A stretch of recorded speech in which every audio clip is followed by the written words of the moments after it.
Welcome to the On Your Mind podcast, where we believe mental illness can be temporary and transformative.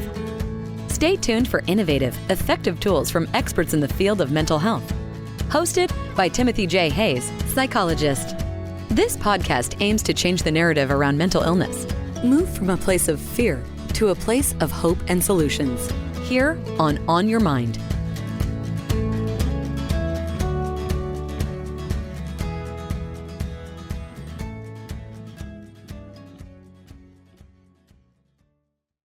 Michele Molitor is a trailblazer in personal transformation.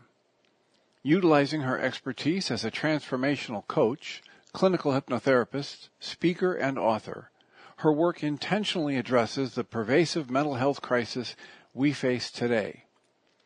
Michele's expertise focuses on empowering professionals to overcome anxiety, self-doubt, and the stress that often saturates relationships and work environments. Her approach is practical, to bring dignity into our communications that foster emotional well-being through genuine acceptance, belonging, and meaningful connection, both with ourselves and others. Working with clients, one-to-one, and with teams to facilitate empowered conversations, her unique rapid rewiring approach effectively combines the science of positive psychology and neuroscience with the healing powers of somatic and mindfulness practices. The results are tangible improvements that make a real, lasting difference in people's lives.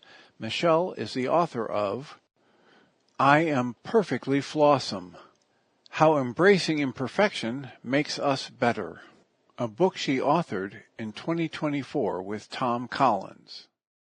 Well, Michele, thank you for joining us here today. It's delightful to see you again. Yes, thank you so much for having me on the show, Dr. Tim. I just finished, as we were talking about, I just finished listening to the Audible version of your new book, I Am Perfectly Flawless. And I'm hoping you can tell us a little bit about what got you interested in this kind of work and what drives your passion for it. Absolutely. So, I like to think of myself as a recovering perfectionist, and I am perfectly flawsome. How embracing imperfection makes us better is all about helping people overcome perfectionism, toxic perfectionism. And in my former career, I was a creative director in high tech, and um, I got bullied out of that career by two colleagues that I had hired to be a part of my team. And it was quite devastating to me at the time, creating a massive case of imposter syndrome and perfectionism in me that, quite frankly, took years to overcome. Um, and and because of that those incidents, it led me to coaching to figure out, gosh, what do I do now? Because that was really painful, and I didn't have the thick enough skin to manage that. And so, in discovering coaching to help me figure out my next steps, I really found my true calling and purpose. So 23 plus years ago, I went on to get trained and certified and started my own company, Nectar Consulting, and have been coaching and consulting with folks ever since. And about 7 plus years ago, I discovered a really powerful modality called Rapid Transformational Therapy, or RTT. And it's a unique form of hypnotherapy. And in doing the work for myself, I had another one of those aha download moments where my whole spirit lit up and went, yes, this. Like, I knew it was the next level of mastery for me. So I went on to get trained and certified in that and have incorporated hypnotherapy with my coaching into what I call rapid rewiring. It's my modality that combines coaching and hypnotherapy and somatic therapy and mindfulness to really help people get at the root causes of their own limiting beliefs and blocks that are impacting their nervous system, they're impacting their clarity and their peace of mind. So it's my joy to do this work and to be of service to folks all around the world. And so what was the primary motive for this specific book, the whole idea of toxic perfectionism and how to identify, or one of the things that, my big question for you, I hope you can shine a light on for us is, what's the difference between a toxic perfectionism and just this strive to improve? So that's the difference that we like to help people understand is how can you go from toxic perfectionism into just striving for excellence? So toxic perfectionism is when you're going way above and beyond all of the time that oftentimes encompasses extra people pleasing and over giving can take you to a place of burnout and can negatively impact your physiology as well versus striving for excellence, which is I'm going to do my very best and that might be 90%, and if I get to 100%, great, but recognizing that perfectionism really is in the mind of the beholder, right? And is it really something that's attainable without killing yourself, one way or another by overgiving, overdoing. Well, and the idea that you hit a few times in the book was this idea that perfectionism or perfect is in the eye of the beholder. And I would often talk to people about how there is no such thing as perfect. It's this elusive concept that's different for everybody that creates it. And if you're shoulding, I should do this, I should do that, you're constricting yourself, you're loading yourself up with a lot of negatives, and you kind of break up the flow of just being in the moment and getting access to your resources and letting your responses flow in direct response to what's coming at you. So um, I really appreciated in the book that you brought in research and that you talked about things like the impact, the unbalanced impact on women as opposed to men and girls as opposed to boys. And perhaps you could share a little bit about what drew you into that range of the discussion and what prompted you to bring in so much of the research around that. So, as a woman, as a woman who's dealt with severe perfectionism and imposter syndrome, I knew it was a really important aspect. And so I was really curious. I'm a very curious learning junkie, quite frankly. And so I'm always like, well, how is this impacting other people? And how is it showing up for other people? And I've worked with both men and women throughout my career, but I found that more women predominantly suffer from perfectionism. And so one of the things that we did in our research for the book, we conducted our own survey, and it was a small survey. It only had 50 participants, so we're not going to call it, scientifically, you know, measurable. However, what we found in our survey that 79% of people were dealing with toxic perfectionism. And these were folks from a wide array of ages and backgrounds, and both men and women. And we found that women were predominantly more impacted by it.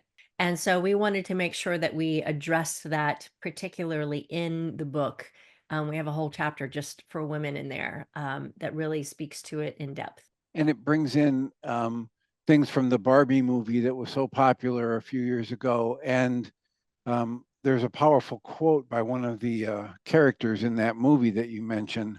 Yes, And yes, America Ferrera as in the Barbie movie. and one of the questions that keeps coming up in my mind is it an actual one-to-one correlation between perfectionism and imposter syndrome, or are they two separate things that just intersect often? Well, what the research has shown us is oftentimes that imposter syndrome is qualified as a general anxiety disorder, right? And the experts are at odds as to whether perfectionism should be its own category or if it's just a symptom of imposter syndrome. And so, we looked at that, and they're very closely related, both of which are essentially trauma responses, as you know, to trying to stay safe in your environment, and by perfectionism as a way to overgive, people please, to stay safe is often that response that many, many people have because of the experiences that they've had in their lives.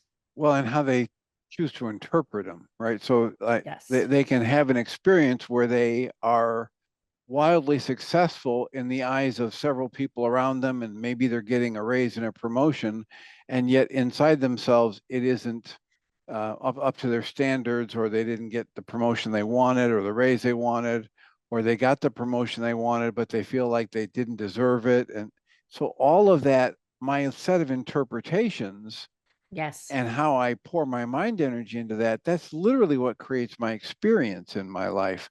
So even though people on the outside could look at me and say, oh, how wildly successful, I might be struggling to keep my head above water. Exactly. Exactly. Because of that self-perception, it's not good enough. That's an underlying core thread throughout the book is when we perceive we're not good enough, then we do all these other things to feel like we are on the way to being good enough in the eyes of whomever else they think it needs to be perfect for, right? Um, and oftentimes those beliefs are instilled from a very young age because of those life experiences with parents or caregivers, teachers, even siblings that can unconsciously or consciously um, denigrate someone and their dignity, right? Their dignity gets violated in small, medium, and large ways. And when your dignity gets violated, your body doesn't know the difference whether you're being physically attacked or if it's just a verbal attack. This is based on the research by Dr. Donna Hicks, who's a world renowned conflict negotiator, and so we really looked at, well, how is our when our dignity gets violated, how does that impact your nervous system? And what are the limiting beliefs that then we make up about ourselves that then create these behaviors, such as perfectionism, such as imposter syndrome? And when you say, when your dignity gets violated, my mind is in translating that into when I interpret an interaction between me and someone else in the world as though my dignity has been violated, and it's all about my interpretation of it, Yes. then I download these negative beliefs about myself that if I add to them and they stay there and I don't want to look at them, they grow and they solidify over time. They become core beliefs I have. Yes. And one of the things that I have a hope for as a species that we'll start doing is educating our children to the direct observation that whatever comes out of a person's mouth is only, always, and forever going to tell you more about what's going on inside that person than it's ever going to tell you about the people and situations around them. So if we Yes. start teaching our children that, then they're in a situation where somebody hurls an insult at them.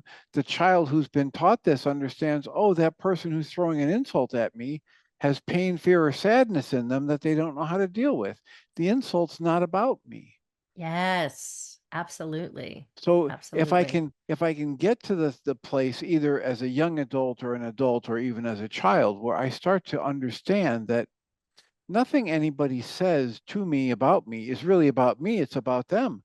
And that when people feel good about themselves and they're in a good mood, the only things they're capable of saying to other people are things that are uplifting and joyful and complimentary. And when people are hurt, angry, sad, scared, or frustrated, or feeling shame or guilt, what comes out of their mouth reflects that. Yes, indeed. Indeed. I love that. I'm actually I've already written it. I'm just working on getting it published. I've created the You Are Perfectly Flawsome children's book. So stay tuned for that, Dr. Tim. Yeah, I have a feeling based on what I just listened to in this other book, I'm going to love it.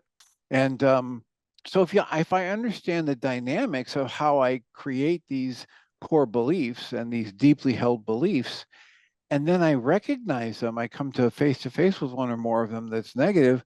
Now I can figure out how to change it, and I figure out, Yes. hey, listen, this is just a thought that's been well rehearsed and practiced over time. It's not the truth about me. Yes. One of my favorite mentors early on in my coaching career. His company is called It's All Made Up.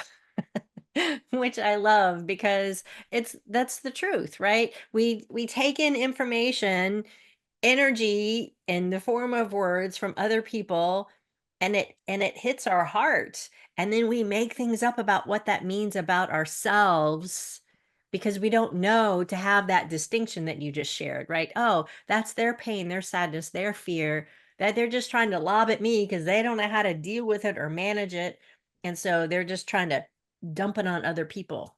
It's amazing what we do to each other as humans, right?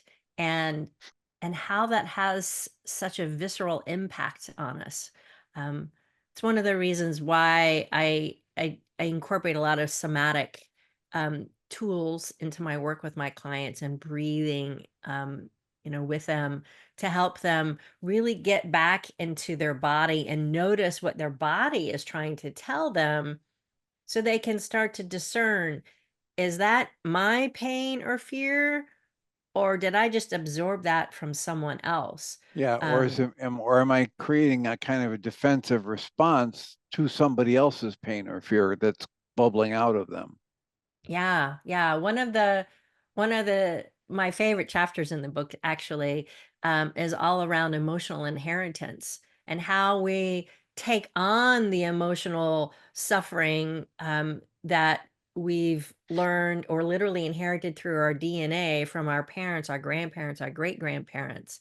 Um, in the book, I share a story about Thomas, who's a second generation Holocaust survivor, and he heard growing up from his father and his grandfather, who was who grew up in Germany as a Jewish man, and having to, go through the wars.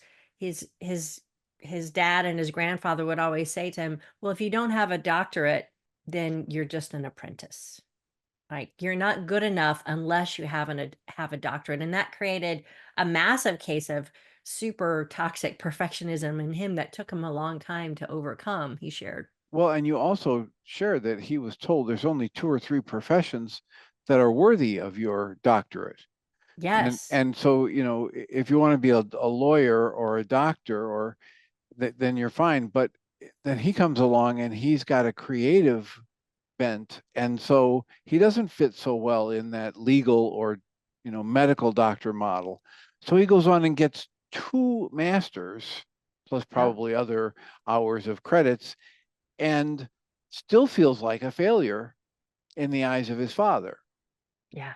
Yeah. It was really amazing to hear his story.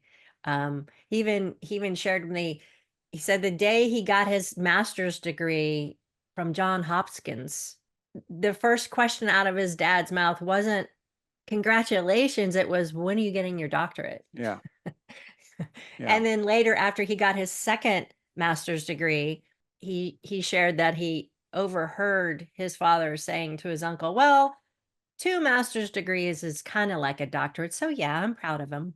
yeah, It but was just not like, directly hearing that from your dad, but you have to hear it right, indirectly. right, right. And so these little tiny comments or lack thereof create such a powerful impact on people that oftentimes sear into their nervous system that they don't very soon forget. Well, and I deal with a lot of people who are struggling against, it's worse than the salmon trying to swim upstream. They're females and they're trying to be absolutely perfect in every area of their lives. They're trying to be perfect at holding down a full-time job and parenting, and sometimes, being a single parent and maintaining the house and or dealing with aging adults. It's and I think you write beautifully about that, and the need to take a look at this and really give people a different way to formulate their thoughts about themselves and question and reevaluate their beliefs about themselves, and this ridiculous standard of excellence at all of these levels where no one can pull that off. Right. No one Right. ever has pulled it off. And the people who have created the facade of pulling it off, they're paying a very high price behind the scenes. Yes, absolutely.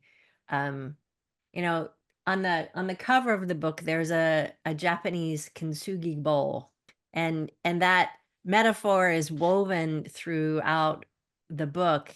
Kintsugi is the Japanese art and philosophy of taking a broken piece of pottery, putting it back together, and mending the cracks with gold, so that the mended piece is more beautiful and valuable than Than the original, before. yeah.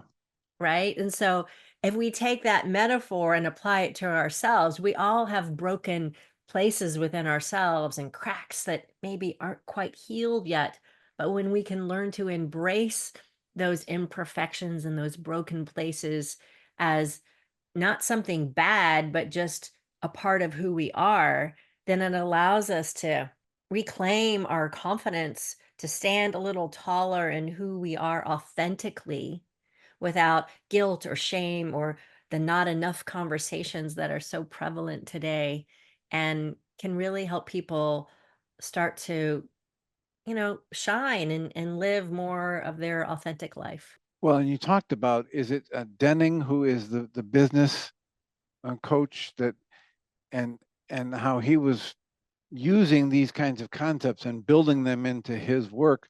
And it kind of got, I'll say, bastardized because people cherry picked some things out of his presentation and focused more on in order to increase the bottom line, dot, dot, dot, so that everything leads up to Yes. increasing the bottom line. Whereas his work was much more about acknowledging what it takes to be a well-balanced, high-functioning person and striving to get better, but understanding that perfection is false, right? This idea of perfection is just a fantasy. And we're living in a culture that's forgotten that perfection is a fantasy. And Right. it tries to, or encourages us to hold ourselves to that standard and to be absolutely disappointed. I love the fact that you brought in the Olympic um, Gold champion medalist. Yes. who Ali who Reisman. who was just so devastated because, and I see this every time we have competitions, whether it's the World Series that's going on or the NFL playoffs, or but every time the Olympics come around, I'm sitting back thinking about everybody at the Olympics. Everybody who's tried out for the Olympics is a champion. They have devoted Absolutely. themselves. They have worked at perfecting or at improving themselves rather than trying to perfect themselves. And yet we see time and again that people are running in a race and they're 0.05 seconds behind the person who wins the bronze, and they get nothing. And the bronze person Right. gets to be on the stand and get a medal, and then everybody's depressed because I missed by that or I tripped, right? Whereas this celebration of the striving, what it takes, what I learn about myself as I try, right? The idea that trying is more important than achieving, because if I try and I don't achieve, I can learn and I grow. Right. Failure is how we learn, right? Yeah, the book was actually inspired by a quote that my co-author Tom Collins found by Ali Reisman, the Olympic gymnast, um, that says, "I think imperfection is beauty." And we open the book with that, and we talk about Allie's perspective on that and what she's learned through her career as a gymnast. And then Simone Biles' experience of having the twisties, in the former Olympics, and how devastating that was for her. And then to see her come back so gloriously, right? Just to, I think, more than anything, to prove to herself that she could, in such a fierce um, and formidable way. But you're absolutely right. You look at all of these athletes that they spend their whole life dedicated to just nailing that one move, that one sport, that one thing, and to miss it by a literal fraction of a second. I can't imagine how negatively impacting that might be for someone, right? Well, and my point is that it's only so negatively impacting because the culture ignores us Yes. unless we are in that the top one, the top two, the top three. Absolutely, and it's what I it's baked into TV, to television ads, all the social media channels. There's such a perfect show that people are putting on. You have all these influencers on, Instagram, for example, and TikTok, but nobody's life is perfect. As you said, there's a high price for trying to maintain that facade and to continue to do that day in and day out. Um, one of the things we found in our research is that 25 to 30% of teens have maladaptive perfectionism. That's such a shocking number, but it's witnessed in all the mental health challenges that we see all across the country and probably around the world as well with young adults. It's very sad, I think. Well, and so one of the things I like about a book like yours is it can help people redefine what success is. I might have gotten it from your book, but I know I've heard it before that the only true failure is not even trying, right? Yes. And so if I'm willing to try and it doesn't work out, the word fail can be turned into the acronym first attempt in learning, right? So it isn't so important that everything I do turns into being a success, because if that happened, I would never really be stretching or growing. Right. It's in striving for these things that don't come so easy that I build my ability to rely on my own resources and my strength of character that is so valuable. But we're living in this culture where we've cherry picked things from books like the Origin of the Species and by Darwin, the book that most people, if you ask them what's that about, well, it's about survival of the fittest, right? Competition, the strongest wins, etc. That's cherry picked out of that book. There are far more references in Darwin's study and research to collaboration and cooperation. And if you stop and think about it, there's never been a high rise that was built by one person. There's never been a bridge that spanned, a quarter mile that was built by one person. It's all the great things we've done as humans have been collaboration and cooperation, not survival of the fittest and one person on top as the ruler of everything. So if you can help, as you do, I think in your book, help introduce people to the idea of working to improve oneself without falling into the trap of slamming yourself for not being perfect, that's a real big help. There's a book called Redemption that really highlights all the different ways that we can benefit by being coached into collaboration and cooperation, and how we have been basically suffering the effects of the cherry picking of certain things like, the beating your chest and survival of the fittest and other isolated, really off the target. Because if you look at a book like Origin of the Species with Darwin, there's so much more in that book about the word love and about cooperation and collaboration. But I never heard that when I was growing up all the way through high school and college. It Yeah. wasn't until I read a book like Redemption that I ended up questioning that and then going back, and I haven't read the whole thing, but scanning through the book to realize, oh, yeah, there's all kinds of good stuff in here.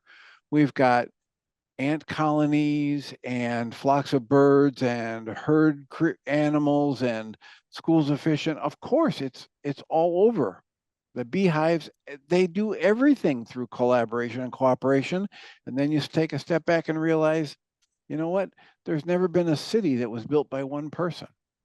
There might be Absolutely. there might be cities and high rises that have one person's name on them, but that's not an actual representation of how that thing came to be.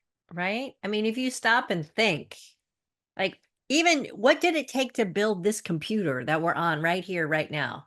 How many minds did it take to come up with the idea and how to make each of the pieces and parts that go in it to have it work? I mean, it's it's quite mind-blowing, right? When you think about a computer or a bridge across the water. How do you put the pilings in the water without the water getting in the way? It just things like that, they just blow my mind. And to your point, we forget that we are a collaborative society. Without each other, we will die. We can't survive on our own, even though we think we need to be or we want to be. There's so many people out there who have isolated themselves that are locked behind their computers, right? And are now sadly living in a very virtual world. I remember many years ago I was mentoring a young woman um, who got her first corporate job at Facebook, and back when it was still Facebook. And it's just down the road for me, the corporate headquarters. And she's like, "Hey, come on down for dinner," because all the restaurants on the campus are free for all the employees. So she's like, "Come on, dinner's on me." I'm like, "Great." And so she was showing me around, and at that point, they had just purchased Oculus, the 3D goggle company. She's like, "Do you want to go to the Oculus lab?" I was like, "Yes."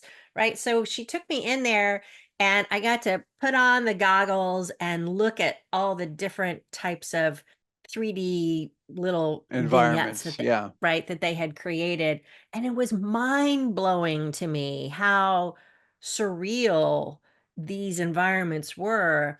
And I remember thinking, wow, there's going to be so many people who get lost in this place and don't know how to be out here in the real world. And we're seeing that more and more these days as it's become, a very common, you know, cool play game thing for a lot of kids and young adults these days. It's Well, and the doom scrolling that a lot of people get caught in, and the yeah, looking for how many likes have I gotten, and how many people have signed up to follow me on this or that social media.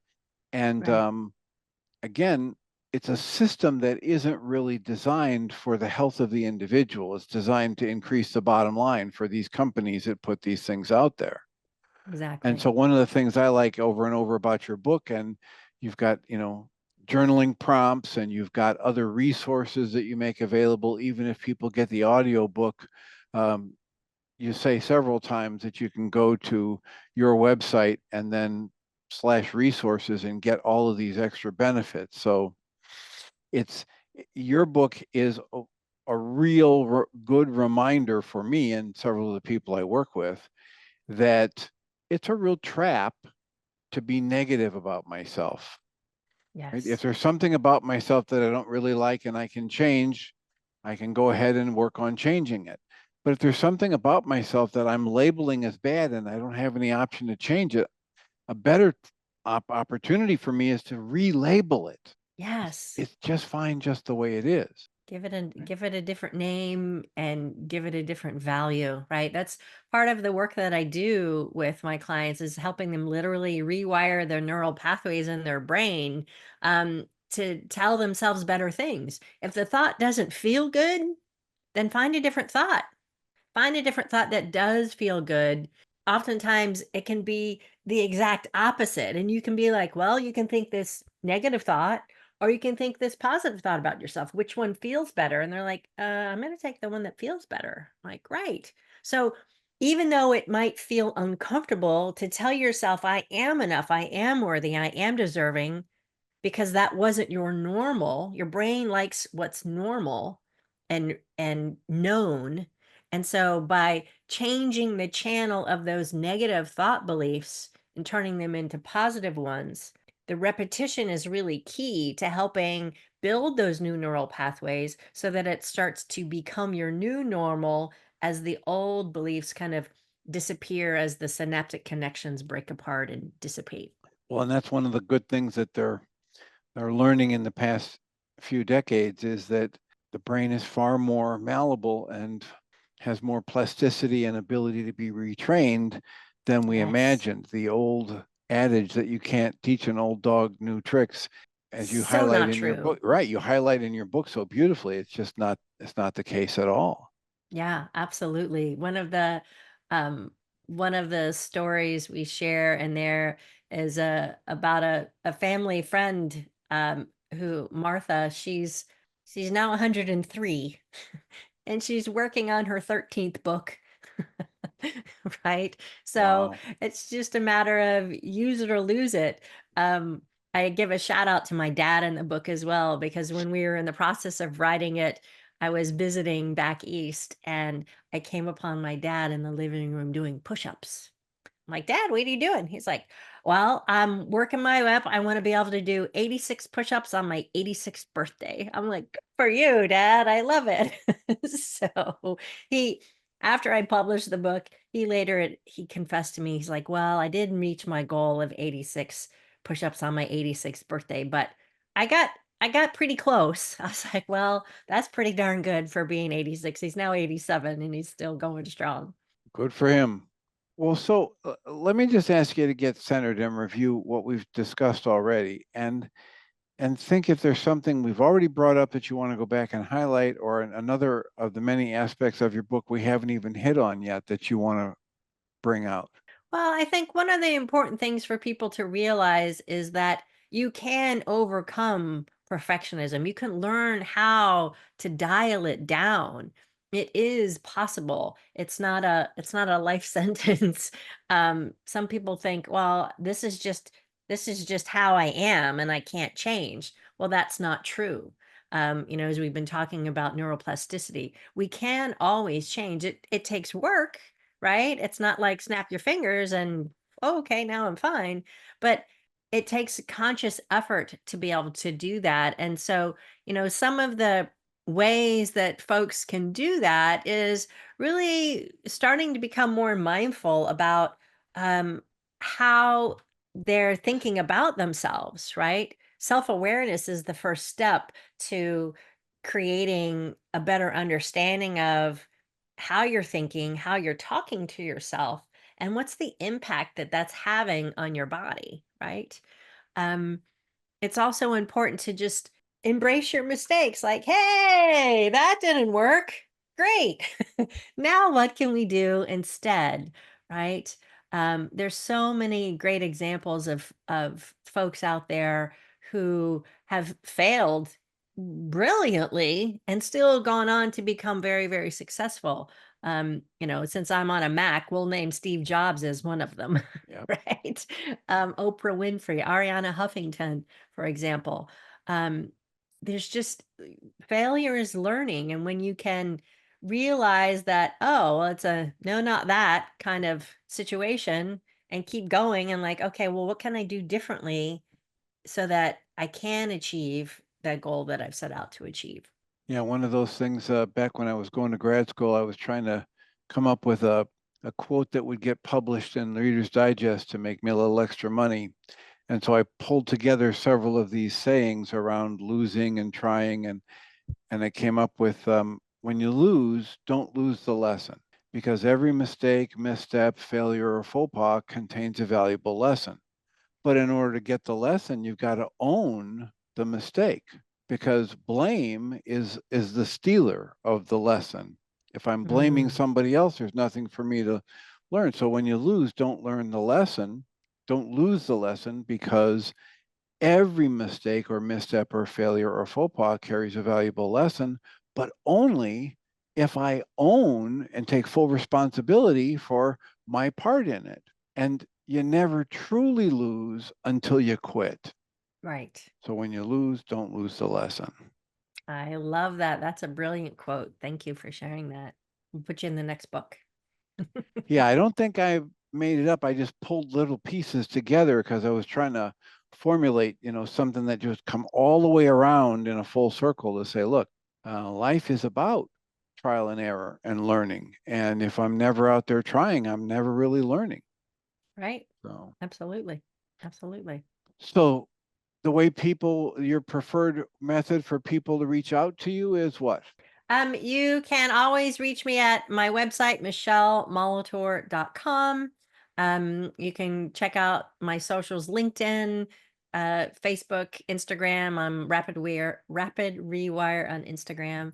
Yeah, but I'm always happy to have a complimentary and confidential conversation for anybody who's dealing with perfectionism and would like some tools or tips or support to help them overcome that. And just for my own edification here, can you cite who was the creator of RTT, the Rapid Transformation Therapy? Yeah, that's Marissa Peer. She developed that. She's a British therapist, and she's been teaching it worldwide now for several years. Wonderful. Yeah. Well, I greatly appreciate you taking the time to share with us, and I hope you will let me know when your children's book is finished. I'm working on it as we speak, Dr. Tim. I gotta find the right publisher for it, and then yeah, we'll be off to the races. So I'll keep you tuned on that. Excellent. I appreciate it. Thank you so much for taking the time to be with us. Thank you, Dr. Tim. It's been a real joy. I appreciate you. Michele Molitor is a trailblazer in personal transformation.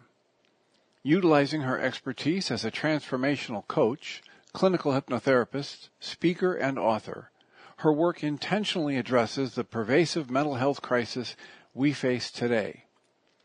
Michele's expertise focuses on empowering professionals to overcome anxiety, self-doubt, and the stress that often saturates relationships and work environments. Her approach is practical to bring dignity into our communications that foster emotional well-being through genuine acceptance, belonging, and meaningful connection, both with ourselves and others.